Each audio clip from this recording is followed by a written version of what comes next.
नगर शहरासह जिल्हाभरात ग्रामीण भागात अनेक ठिकाणी शाखा सुरू केलेल्या ध्येय मल्टीस्टेट पतसंस्थेच्या संचालक मंडळाने जिल्हाभरातील अनेक ठेवीदारांकडून जादा परतावा देण्याचे आमिष दाखवून गोळा केलेल्या कोट्यवधी रुपयांच्या ठेवी अडकवून ठेवत त्या परत न देता सर्व शाखा बंद करून ठेवीदारांची कोट्यवधींची फसवणूक केली असल्याचे समोर आले।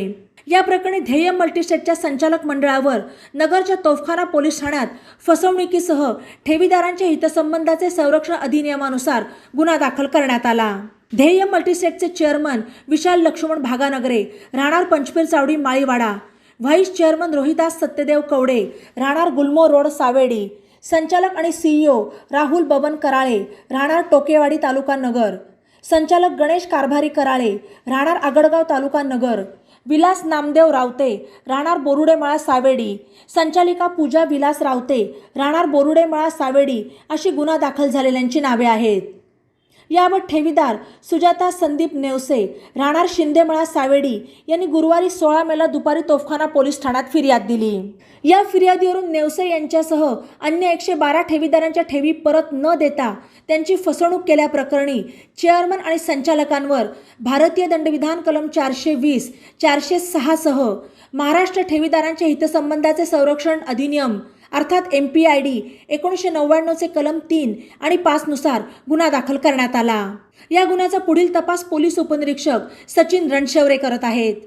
ध्येय मल्टीस्टेट या संस्थेच्या नगर शहरासह जिल्ह्यातील अनेक तालुक्यात गावागावात शाखा होत्या। त्या सर्व शाखांच्या ठेवीदारांचा विचार करता ठेवीदारांची संख्याही मोठी आहे आणि अडकलेल्या ठेवींच्या रकमाही अनेक कोटींमध्ये आहेत। दाखल झालेला गुन्हा आणि त्यातील ठेवीदारांची संख्या आणि फसवणूक झालेली रक्कम सध्या जरी कमी दिसत असली तर या गुन्ह्याची व्याप्ती मोठी असल्याने सदरचा गुन्हा लवकरच आर्थिक गुन्हे शाखेकडे वर्ग केला जाणार असल्याचे पोलीस सूत्रांनी सांगितले। संस्थेने शहराबरोबरच ग्रामीण भागातही शाखांचे जाळे पसरवले होते।